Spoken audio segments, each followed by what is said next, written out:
வணக்கம். இப்போ நம்ம யாராவது முன்னோர்கள் இறந்துட்டா அந்த காக்காய்க்கு எல்லா வீட்டுகள்லேயும் சாப்பாடு வைப்பாங்க. அந்த காக்கா வந்து சாப்பிட்டா நம்ம முன்னோர்கள் சாப்பிட்டதுக்கு அர்த்தமாக வைப்பாங்க.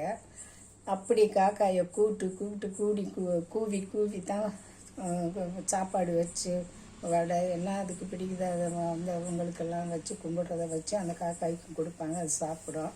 அப்படிப்பட்ட காக்காய்கள் வந்து தருமபுரி மாவட்டத்தில் கொத்து கொத்தாக விழுந்து சாகுதான். மரத்தில் இருந்து நடக்க முடியாமல் நிற்க முடியாமல் 2-3 சேர்ந்து அந்த காக்காயெல்லாம் நிறைய அப்படியே செத்து பொத்துன்னு விழுந்திருக்கு.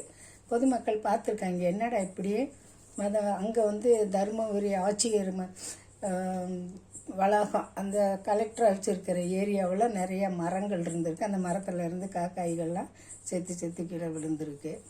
அடுத்து அங்கே விருந்தாவனம் பூங்கான்னு ஒன்று இருக்கும், அங்கேயும் மரங்கள் நிறையா இருந்திருக்கும் போல இருக்குது. அந்த மரத்துகளில் இருக்கிற காக்காய்களும் 2, 3, 4, 5 அந்த மாதிரி செட்டாக விழுந்து அது அங்கேயும் இறந்துருக்கு. பொதுமக்கள் பார்த்து உடனே கம்ப்ளைண்ட் கொடுத்துட்டாங்களாம்.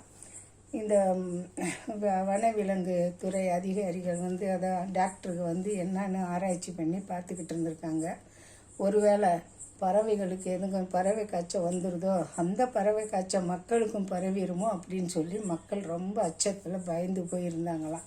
எந்த ஒரு காக்காயை கூப்பிட்டு வந்து சாப்பாடு எடுக்கலை, வடை எடுக்கலை அப்படின்னு மக்கள் வந்து சொல்லி தவிச்சுக்கிட்டு இருந்தாங்களோ, அதே காக்காயெல்லாம் செத்து மடியும் போது அவங்க பயத்தில் ஆயிட்டாங்க. ஒன்றுமே சாப்பிட மாட்டேங்குது, நடக்க மாட்டேங்குது, பறக்க மாட்டேங்குது, இப்படியே எல்லா காக்காயும் செத்துக்கிட்டு இருக்கு, என்னன்னு தெரியல அப்படின்னு சொல்லி தருமபுரி மாவட்டமே அல்லவலப்பட்டுருச்சான். அதுக்கப்புறம் வந்து மருத்துவர்கள் வந்து இந்த மாட்டு விலங்கு மருத்துவர்கள் வந்து அதை என்ன ஏதுன்னு சொல்லி பார்த்து மக்களுக்கு பீதியெல்லாம் போக்கியிருக்காங்களாம்.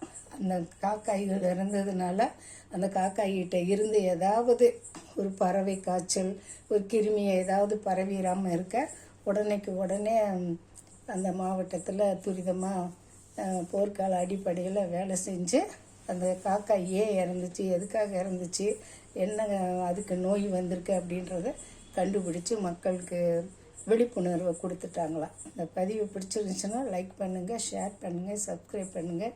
நன்றி, வணக்கம்.